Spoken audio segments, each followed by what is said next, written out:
Welcome everyone to the City Council meeting for June 22nd.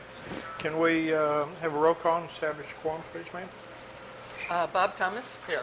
James DeVito. Here. Mickey Schneider. Here. Terry McClung. Here. Joyce Eller. Here. David Mitchell. Here. We have 6. All right. And pledge allegiance.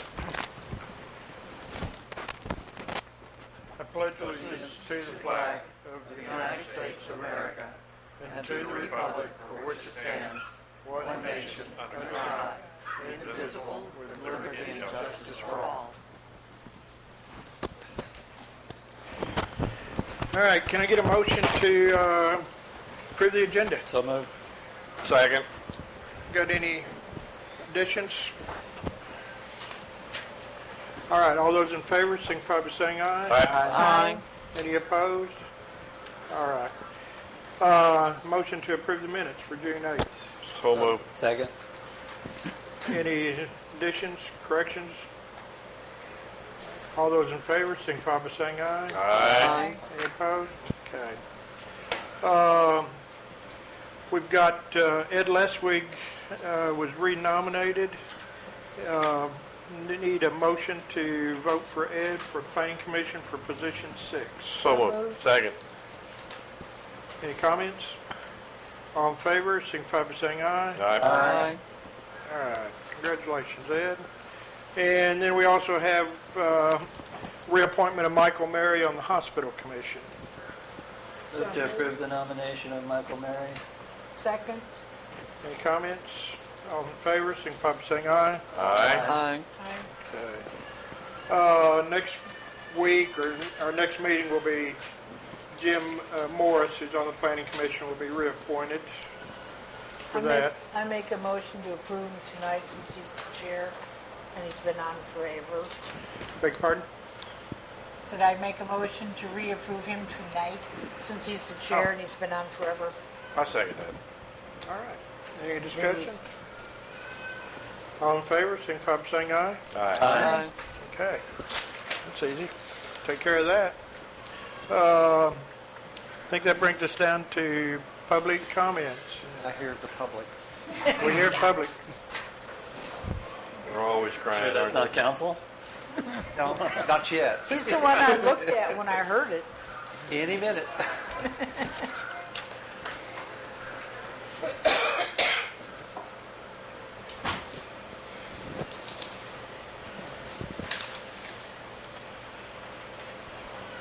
Elijah Harmon. Elijah. Mr. Hammond.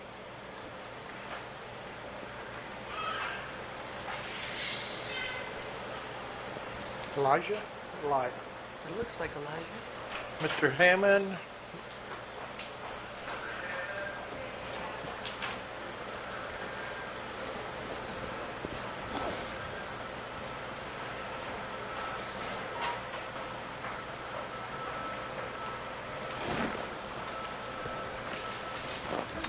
If you say who you are and where you live. My name's Elijah Hammond. I live at 40 Pine Street, Drake Springs, and on the 16th, the city mowing crew went down my street weed eating and busted out the left rear window in my wife's car. And I got an estimate and a police report on that day, and I'm just requesting to get payment to replace the window. It's not Rick Bright. This, in case the council knows, this, according to our city ordinance, he has to come before the council for any approval of any damages. We do have tort immunity for any actions that come before and result from city damages resulting from city work. And I don't have the ordinance section in front of me, but I think it's, we got it there? Yeah. Basically what it says in chapter 316, claims against the city, that all persons having claims may file in the office of the mayor, and the mayor presents them to city council, then city council may grant a hearing and for the claimant, and then authorizes the settlement itself, or go with tort immunity. Should this not have been added to the agenda? Shouldn't it be that way? Or We can, it's up to the council because he's just here for public comments, so it's really up to the council at this point. Yeah, it'd be better to make it an agenda item. We can't comment on it. It's just Okay. his input, and that's Go ahead, it. we'll put it on the agenda for 2 weeks. Come back in 2 weeks and we'll have it on the agenda. For We have to discussion. wait 2 weeks? Yeah, Can't my we wife's do it window's tonight? busted out, and I'm having to let her use my vehicle. And I mean, it's been raining like crazy, and so what am I supposed to do for those 2 weeks? Because it's just going to end up Mr. costing more McCoy? money. I know we've already approved the agenda, but can we amend it and put it on tonight? We can, I'll second that. Thank you very much. okay. We'll go ahead and put you on into the agenda. Thank you. Better have us vote on that and make sure Oh, everybody yeah, wants to do is it. everybody, can we have all those in favor of putting it on the agenda, signify by saying aye. Aye. Any opposed? Thanks, Mr. McCoy. All right, You kid. looked like Amy Hartley.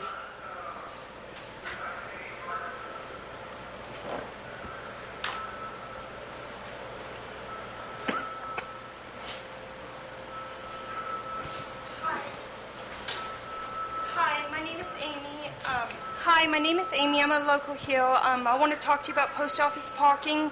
It's really a bad situation because, like, the tourists, they're parking there, but they're not leaving for 15 minutes. It's 15 minutes parking. Oh, they're staying there all day long. And yes, the police department knows about it. No, the police department has no interest in doing anything. I'm having to carry boxes when I order things from a post office past the library to Warren Park because there's no post office parking. If possible, can you please somehow discuss it amongst yourselves and maybe think of a good solution? Maybe we should make post office parking, not just parking for 15 minutes. Because I was carrying an $800 computer, which, because it's always filled. No matter what time of day I come, post office parking is always filled. I was carrying an $800 computer down the Spring Street, and it dropped, and it busted, and I'm tired of carrying my mail. I just want to park and get my mail and go home. I don't want to park and hike to a post office and then hike back, as in y'all local, so y'all know the issue pretty much. I don't have to go into detail. Everyone here has experienced the same issue, and everyone here has experienced the same issue with talking to the police about it. I probably, because I have stopped them, I have waved at them, I have tried everything, but they don't leave. Blues Festival came up, and it was horrible. It was absolutely, I could not. People from Texas, Missouri, everywhere, well, they were parking. If you can just, discuss it, maybe try to fix it and stuff, because it's a real issue for a lot of us that's local, that isn't tourist and stuff. Thank you. Thank you. Y'all have a good day, okay?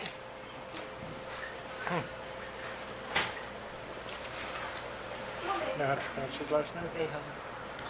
What Rebello? was she talking about? Frank Rebello? Why don't you park around the back? We'll park in the back or park across the street. She says that was... I don't have any problem there. Hello. My name's Frank Rebello, and it seems my little red food truck or trailer caused quite an emotion. And I came to give you some information about my wife and I and our trailer and what we do, and to let you know that we have complied with everything that we were asked to comply with to our knowledge at that time. I have all my licenses here, all my tax information, a rental agreement with a specific person for using their parking lot, and it's Cafe Amore.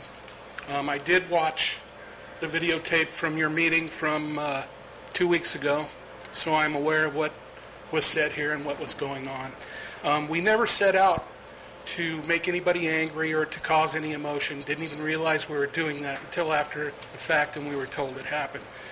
I've been in this town doing business for 10 years. I managed the Eureka Springs Farmers Market for 5. I feel that I my wife and I had a big role in building the market to where it's at today, and I think it's a good thing.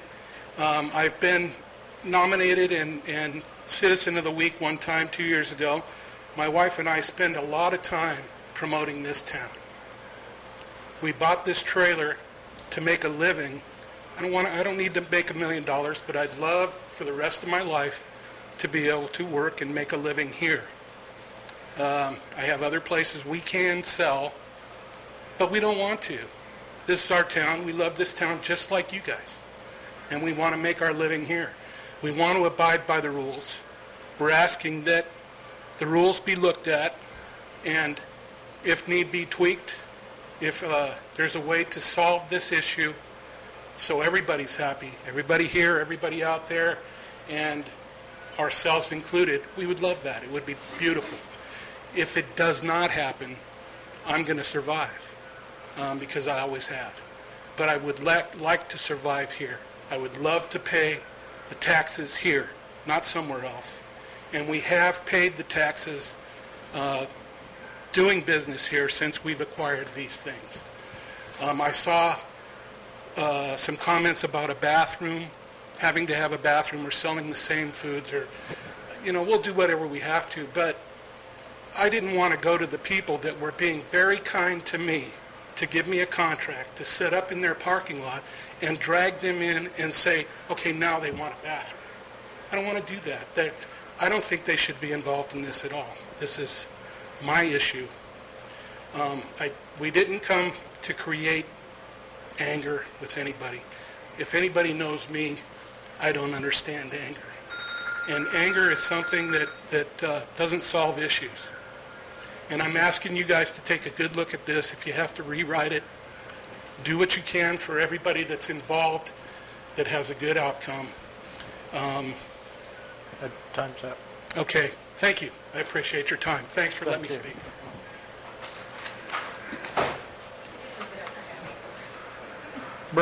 Bruce Levine.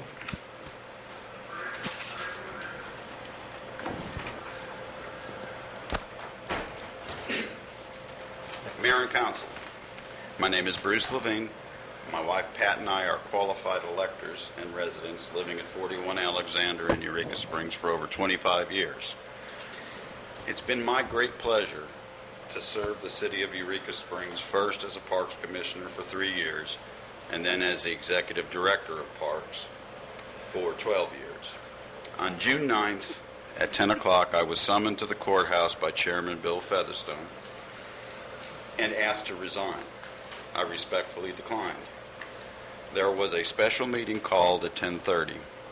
This meeting was unrecorded except for the minutes taken. The executive session lasted a little over 2 hours. After convening out of the executive session, my employment was terminated, no reasons given. Please note that the June 16th regularly scheduled meeting of Parks was to be held about a week away, and that would have been in the full light of the public view. My livelihood, my identity, my heart, my good name, and my desire to serve the citizens of Eureka Springs has been taken away without explanation. I would hereby respectfully request my right to due process in a hearing to clear my name. I believe it's incumbent upon me to exhaust all avenues of city government to achieve this fundamental constitutional right. Please consider this a formal request. I would furthermore respectfully request that the agenda item, termination of Parks Director, be placed on the next agenda. Thank you very much. All right, that concludes our public comments. Next on unfinished business is ordinance for clarifying the code sections on peddling and festivals. May I hear a motion to discuss? Second. All right, Mr. McClung made the motion, and we got a second. All right, Mr. Steele wants to start off. Mr. McClung. Yeah, Mr. Weaver provided us with an ordinance that he prepared that has some additions added into it in section A of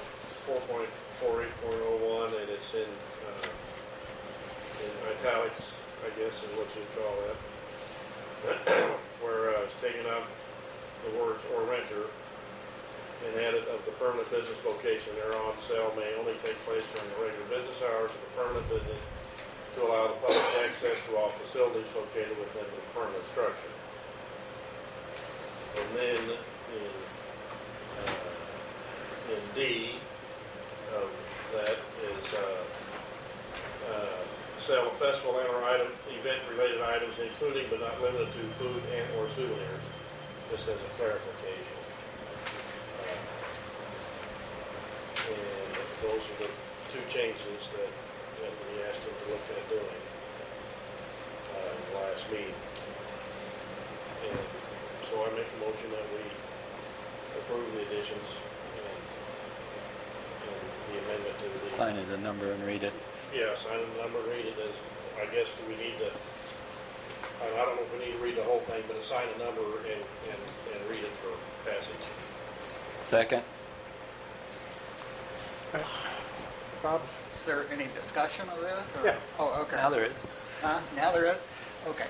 Well, I guess I was confused by the motion last week because the conversation was kind of a back and forth. Some people supporting, food trucks and some people against them.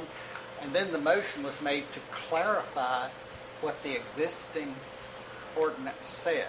That was what the motion was. And I don't know where, I don't remember the attorney being directed to write a new ordinance that basically eliminates food trucks. I don't see that in the minutes from the last meeting.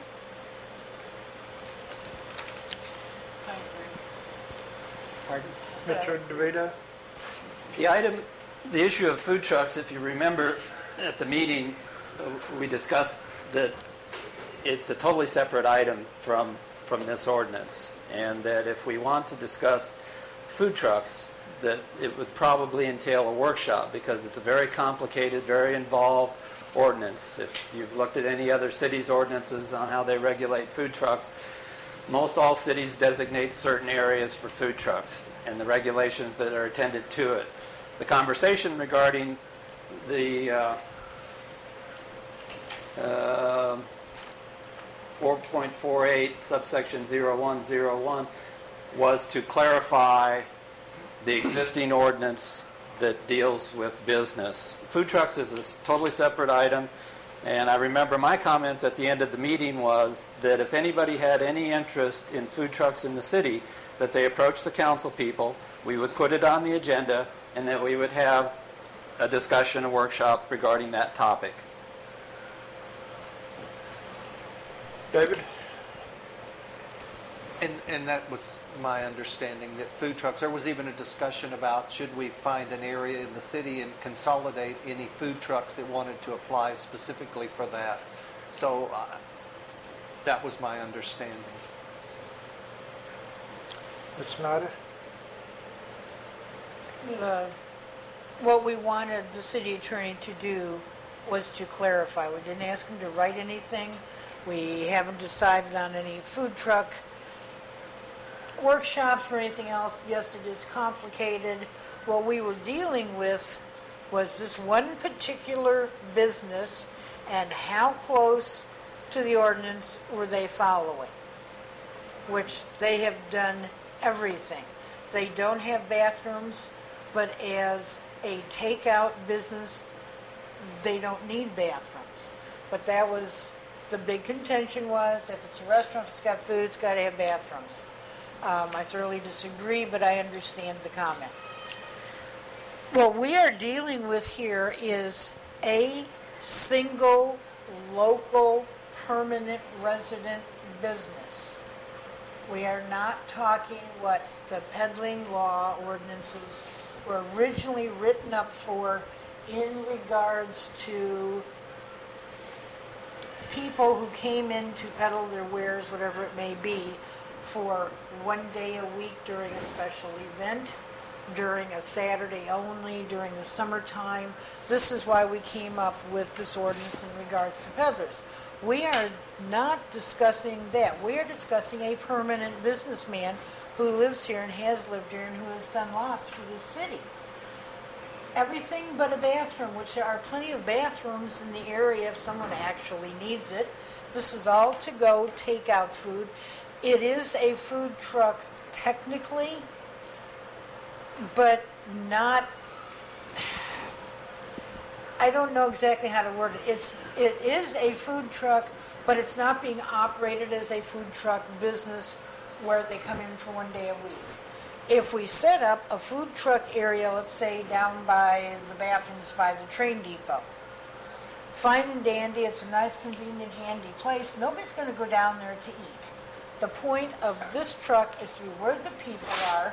It's on restaurant property. Vicki, excuse me, let's deal with this ordinance. Understand? That's what this ordinance right here is about. And when it sits there and it says the permanent place of business of the owner of the permanent business, not everyone who has a business owns it. Some of the people in town are actually renting businesses, not very many, but it does happen. But the point being, it's all a restaurant.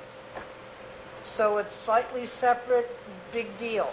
This is why we make exceptions to rules. And I personally think in this one case, we should make an exception to the rule. If something else comes down the row, we can look at it to see if we need to make an exception or if it falls into the proper peddling category. These people are not peddling. Mr. Weaver, did you have a comment? Just briefly, you can't make one exception for one person and it not apply across the board to everyone. And second, the reason the word renter was taken out of the ordinance as I drafted it is because that is the way I understand, going back and looking at the way this was drafted many years ago, is the intent. It's not necessarily the renter as you renting the business property. You own the business typically. You may not own the property it sets in. You may rent it from some other person.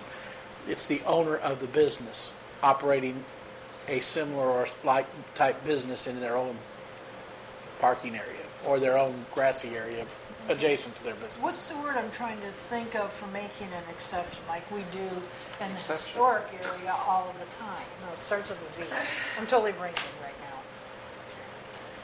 You're talking Variance, about a there you go. variance? Thank That you. would then have to come from planning. It's not, you're not planning. Planning would have to decide on a variance on this issue? They'd have to have it within their power, and they don't even have it within their power, I don't believe, at this point. Mr. Mitchell? Okay. I like Mr. DeVito's idea of potentially taking this to a workshop. It seems to be a little more complicated than, I think it needs a little opportunity. It would be nice to go to a workshop. Ms. Seller? It would seem to me that we need, I'm not aware that we have a separate ordinance that governs facilities that just sell takeout food, do we? No, and that seems to be what we're talking about here. We're talking, and we do have some businesses that do that, and they don't have bathrooms, and it's never occurred to us. But it seems to me that we need some kind of a special provision for people who are just doing takeout, and I can see the possibility in the future where somebody like a Cafe Amore that has a large parking lot, what would the difference be between having somebody, a self-contained food truck parked there selling, or having them build just a takeout shack on the side of their building? It seems to me that the time has come, if the town is going to grow, that we need to make some kind of provision for takeout food vending and have it be a separate ordinance so that people with food trucks or people with businesses like the funnel cake can be legal and they can be governed. I think there's a need for it. I think we all agree that food trucks kind of add a festive area. I just came from Champaign, Illinois the last couple of days, and they have these all over the place. They're convenient. They're just simply shacks that sell food, and you go in and you pick it up and you leave and you eat it in your car or somewhere else. And it seems to me that we need something allowing that here. Mr. DeVito? No city that I know of allows food trucks to park wherever they want. Well, It's regulated. okay. And that's the separate issue that we at council for another time need to be discussing. This revision is to the peddling ordinance, and it was a matter of clearing up the verbiage to that. This is an entirely separate discussion about food trucks. Takeout facilities do not need restrooms for the public. I don't have to have restrooms for the public. I have to have restrooms for my employees, but I do not have to have restrooms for the public. So let's stick with the measure that's on the table right now, which is this ordinance, which we're asking to assign it a number and place it on its first reading to clear up our peddling ordinance. I'm more than happy to spend time talking about mobile food trucks and things like that, but that's a whole nother issue, and it's going to be very involved. So let's schedule that for another time. The topic is just sign us an ordinance, a number, and read it. Mr. McClung? Yeah, that James is right. And if you remember that the big discussion was on the word contiguous, and that means a business of the same nature, being a part of the existing business there, and that's all he's done is added this verbiage to define contiguous, and then in the second part it was so it just it makes it for any of the festivals and city approved events that if they have a food vendor that it's not construed to be something else, and there's no limitation on their permit, or any chance of any city clerk or city person who issues permits in the future of not issuing one because it didn't have the words in there that they were inclusive. That's what that's for. Mickey? I have no problem with D. That one makes sense. A, I'm having a real problem with, and so I would like to suggest if we're going to do a workshop, which we need to do, there's absolutely no rush on clarifying this part of it. Let's include this in the workshop. Make it all part of it. Bob? Oh, I was just going to say, I agree that the word contiguous was a big issue last week, and you were asked to clarify that. But when you add the sentence that sale may only take place during regular business hours of the permanent business to allow the public access to all facilities located within the permanent structure, that has nothing to do with defining contiguous. That's setting up a whole new criteria. Mm-hmm. You're right, yeah. That's what I'd like to Contiguous see. means That's sharing a important. boundary, like a wall or a fence. And so I just don't think this does what I thought we were asking the attorney to do. James? It's a way to address the issue that we have where a business was closed and allowed another business to set up shop in their parking lot.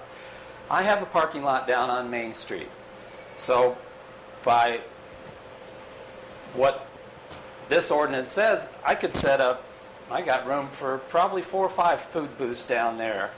And I really don't care about my neighbor across the street who's paying property taxes, who invests in the property. Those are big things that people in this community that conduct their businesses do. And these businesses have drawn the attention of the public to these locations. So for us to allow people to helter-skelter, just set up, Ozark Village, you could put 20 food booths up there. We're talking about fairness and equity to the people who are invested and established in this community, who pay property taxes and contribute to the community and bring people into this town. And once again, I'm going to say this. We're back to this ordinance, and this is the way the attorney decided to address that issue of not allowing businesses to just set up in parking lots whenever they felt like it. Mr. Weaver?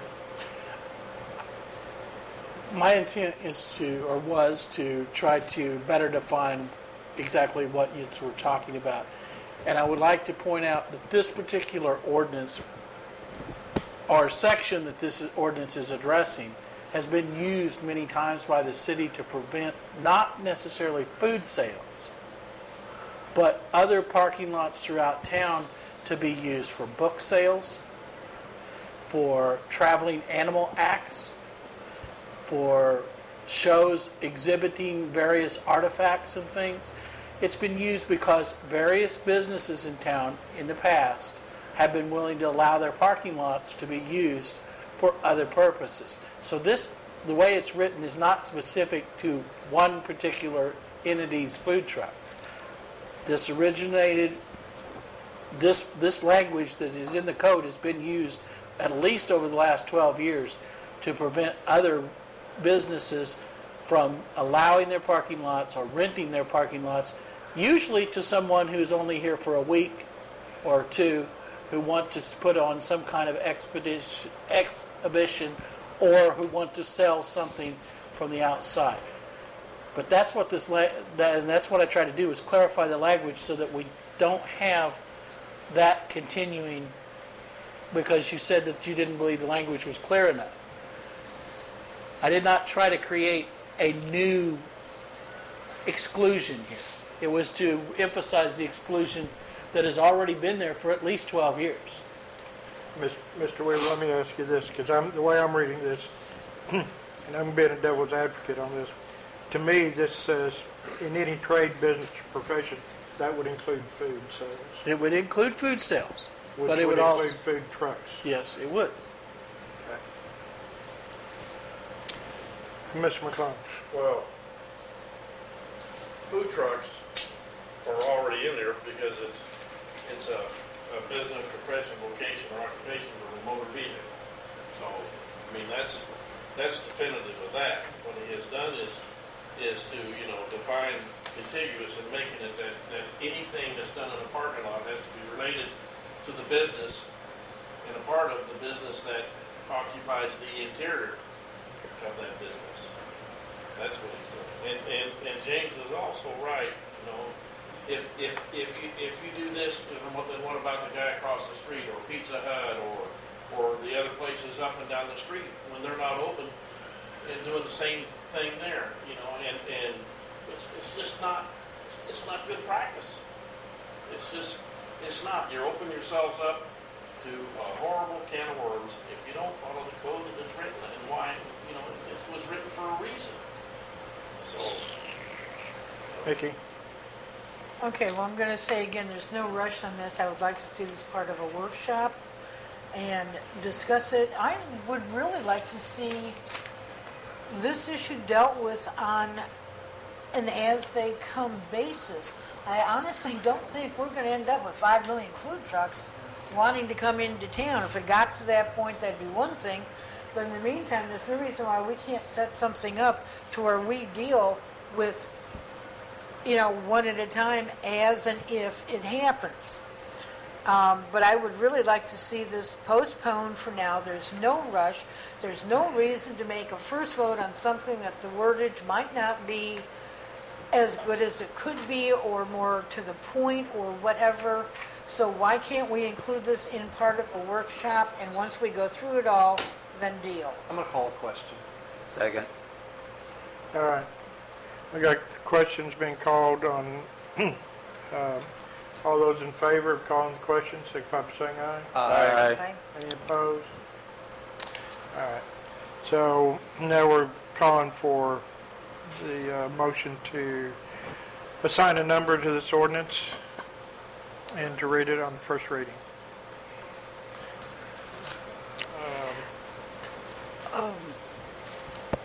We have a motion to that. Do all those in favor signify by saying aye. Aye. Any opposed? No. We have a roll call. Mickey and Mr. Thomas said no. Okay. Is it possible to clarify something in here before we vote on it? We've got 3 readings on this. We got 3, yeah. We got time to do that. I hate tweaking. Well, I'm not Unfortunately. clear on what this says, so, okay. That's why I wanted to postpone it. Ordinance. Everyone- She hasn't voted. The ordinance, did you vote? Yes. 4-2. The ordinance number will be 2226. An ordinance amending Title 4.48 subsections O1A and O1D of the Eureka Springs Municipal Code to clarify peddling. Whereas the City Council of the City of Eureka Springs desires to better codify its regulation of peddling within the city. Now therefore, be it ordained by the City Council of the City of Eureka Springs that Chapter 4.48 of the Municipal Code be amended as follows. Section 1. The following subsections shall be amended as follows. 4.48.01A shall be amended to read as follows.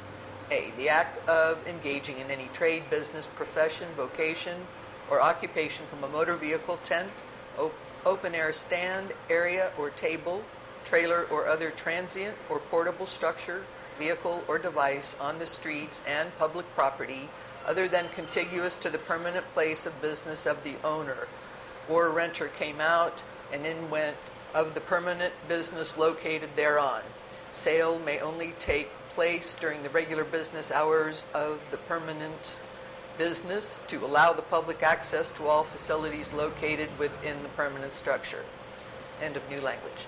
4.4801D shall be amended to read as follows. D. Sales of festival and or event-related items, and the wording including but not limited to food and or souvenirs, end quote, at a city-sponsored event from a tent or open-air stand shall be allowable by permit from the mayor's office and CAPC or special events director. These sales may only take place in approved designated areas and must cease immediately with the conclusion of the festival or event. Section 2. All provisions of the ordinances of the City of Eureka Springs in conflict with the provisions of this ordinance are and the same are hereby repealed, and all other provisions of the ordinances of the City of Eureka Springs not in conflict with the provisions of this ordinance shall remain in full force and effect. Section 3. Severability. Should any sentence, paragraph, clause, phrase, or section of this ordinance be adjudged or held to be unconstitutional, illegal, or invalid, the same shall not affect the validity of this ordinance as a whole or any part or provision thereof other than the part so decided to be invalid, illegal, or unconstitutional, and shall not affect the validity of the Eureka Springs Municipal Code as a whole. Mr. DeVito? Move to approve ordinance number 2226 on its first reading. Second. Any discussion? Yeah, I just want to clarify that my concern about this ordinance has nothing to do with food trucks or keeping them in or out. My concern was how it got here. I didn't realize last week we were asking the attorney to rewrite this ordinance. So that's with that said. Ms. Zeller, did you have a question? Yes, I had a question. The way I read this then, because I'm not reading the entire ordinance, but just this thing amending a piece of another ordinance, what this means then is that a person can sell food or anything else on any property as long as they have the permission of the owner, or the owner is a part owner of the subsequent side business, and as long as the business agrees only to be there during the regular business hours of the permanent business. In other words, that food truck would be okay sitting there as long as it was only open when Cafe Amore was open, and if the owner owned a piece of it. Is that the way I'm reading this? Is that what it means? Yes? No? Ms. Weaver? The owner would have to be the owner, not just a piece. Well, it could be a partner. It'd have to be, the way this is written, it should be pretty much full owner. Cafe Amore could do that. You mean it can't be a partner? He can't go into Partner's an business owner. with someone else to have a subsidiary business outside in the parking lot. Well, if you want to establish that, you would probably need language added to this that designated what percentage of partnership would have to be in place. I see. Okay. Otherwise, 1/10 of 1/100th of 1% Well, yeah. 10 cents. Yeah, that's why I want to clarify this. So in other words, the person who owns the property whereon this business is going to be located and is also in business on this property has to be the full owner of the Not the owner of the property, but the owner of the business. that's on the property has to own the additional business that You have is to own the operating additional there, business. and it can only operate during business hours. Yes. Okay, I get it now. It's not, Okay, so clarification. In this particular circumstance, both parties have insurance on each other. Both parties are partners, so to speak, on paperwork and everything else. Both parties are collecting taxes. Both parties are willing to have some of the same stuff on the basic menu. The only thing being, it's separate buildings. Well, if you want to call it food truck a building. It's a separate building, and they are open when the other building is not open. But it's normal business hours if the other building was open. Does that make it legal? No, not under the ordinance as written today, No. nor No, as on as this. changed. Okay. Neither In what as regard is it not then? right now. No, What's by this. what's on our books right now would not prevent that. No, Provide by for what that. you've rewritten. By what you've rewritten. This just clarifies what is already our law. Okay, The way so- I understand it, there's no intent Okay, so to how change is it the law not because that's legal? not what council asked for. So how is it not legal? If they're partners, they're insured, they're normal business hours. They're not where, partners. Where, you might want to check on that. So where is it not legal? Under our ordinance right now, under our law, they have to be part of the same business ownership group. So that's what I'm saying. So we have the two businesses separate but together. So if both sets of names are on both businesses, that makes them both owners, right?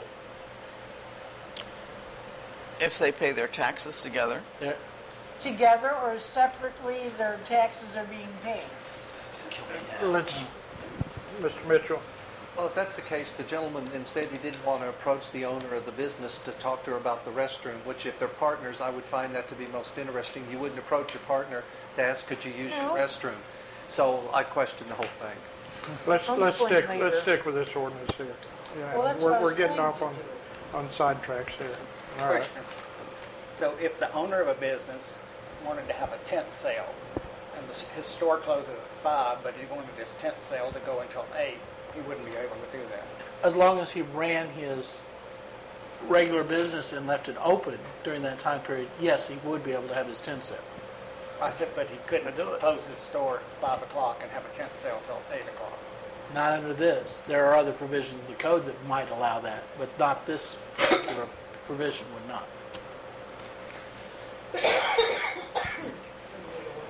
All right, we got a motion and a second to approve this reading, this ordinance on the first reading. All those in favor signify by saying aye. Aye. Any opposed? No. 4-2.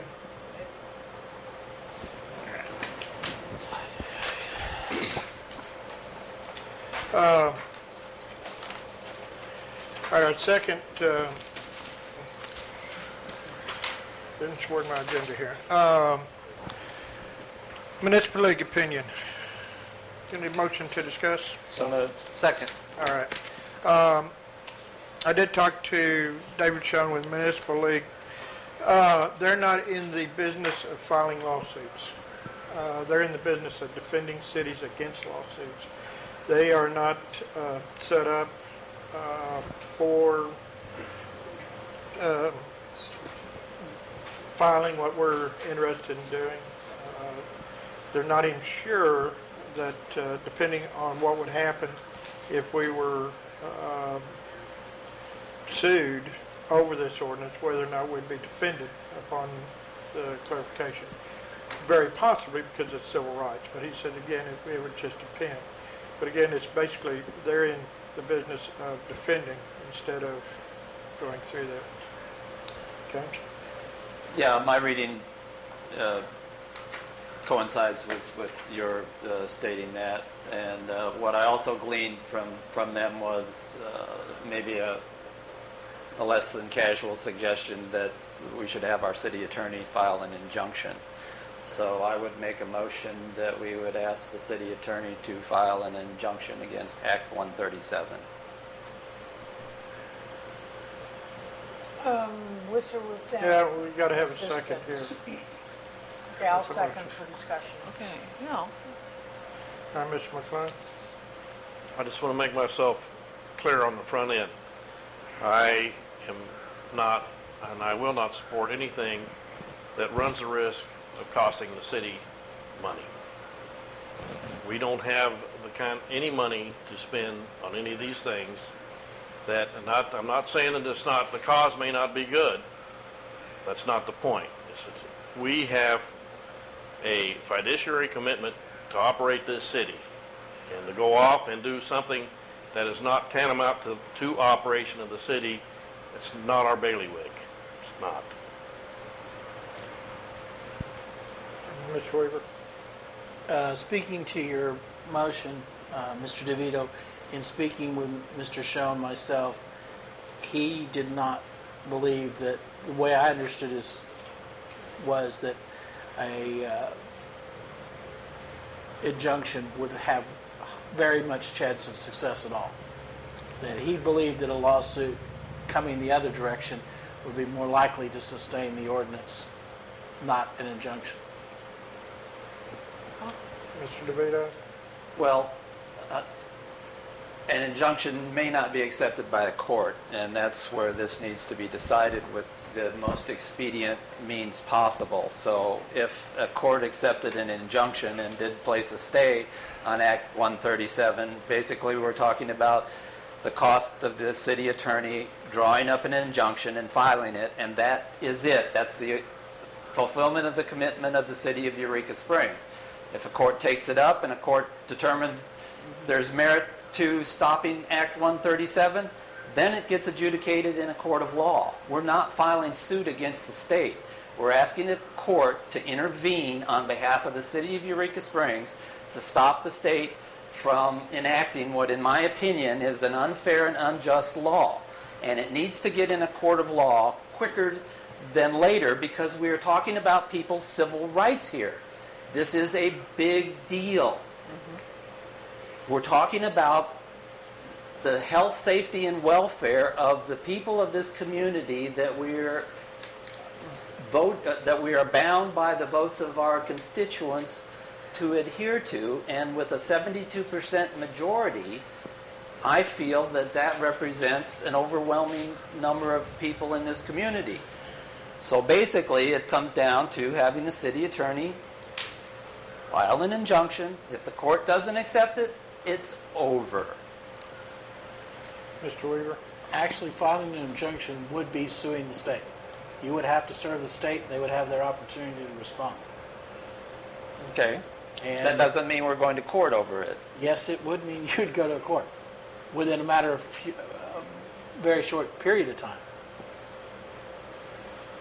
An injunction is a lawsuit to prevent the enactment or the fulfillment of an act. Well, in the email that I read from the Municipal League, they suggested an injunction in the city attorney. And that's why I'm following up with that suggestion.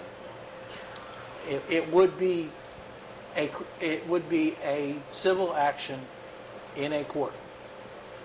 Agreed.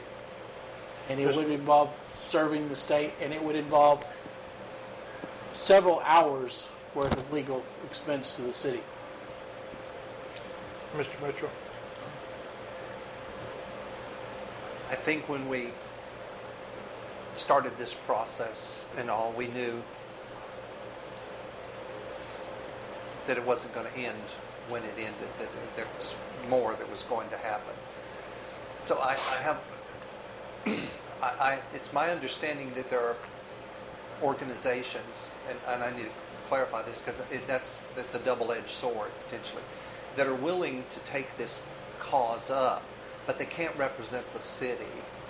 I don't believe the ACLU or the Human Rights League could come at it, but the Valley Wake is that our ordinance was passed, our ordinance was upheld before the act comes into effect. So it falls basically back on the city to stand up and say that we have an ordinance and we're going to stand behind that ordinance. We're going to stand behind the voters in this town who voted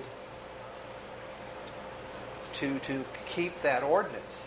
To just sit at this table and I understand, I do understand the emotion, the feelings, the morals, the ethics, and the finance, because I'm pretty firm on a lot of things about financing, and I do catch it. It's a concern to me to not take the next step and just go, oh well. There's just something wrong about that. Mickey? Is it legally okay for us, any of us here, to talk with outsiders for financial backing? And if we have to in the budget, put a line item budget thing so that money from outsiders can be donated, earmarked, whatever you want to call it, for strictly the city going after the state on this issue. Is this legal? Funds can be donated to a city. Cities have the right to take donations. They do for lots of things. Can they be earmarked? And they are often given under certain restriction. Pieces of property may be donated to a city to be used exclusively as a park. We have parks that are that way. Exclusively as a cemetery. Exclusively as for building a new fire station. So yes, it could be potentially. So notice, any of us here at this table or in this room could go to outsider groups and say, we as the city will go ahead and fight this in court, but you're going to have to be the financial backer because we don't have the money. This is legal. I don't know if you can put it exactly how you stated it, but we would like to fight them, but we don't have the money. So then they hand us the money. It's earmarked strictly for this battle against the state. That's legal.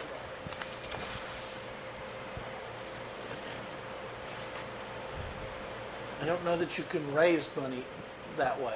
If someone wants to contribute money, well, that's what I'm saying. We're discussing it with them. We're talking to the ACLU. We would love to take this to court. We don't have the money. And they go, oh, well, here's $10,000. more than likely if the ACLU is going to be involved, they're going to want to be the lead counsel. But what I'm saying is, but this is legal. We can get money from outside backers, properly handled.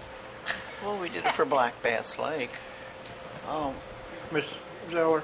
At this point, we have nothing to defend, and we are not being threatened. From just the way you reported your conversation, what I heard the Municipal League, sort of, and I'm paraphrasing, let me just throw this out here. What I'm hearing is that the ball is in the state's court, and it's up to them to make the first move against us, sort of like the stalemate that the fluoride thing is in now. Okay, arrest these people and send them to jail, and then we'll fight, is where they are now. They're just not sure they want to send this little old guy to jail for not fluoridating water.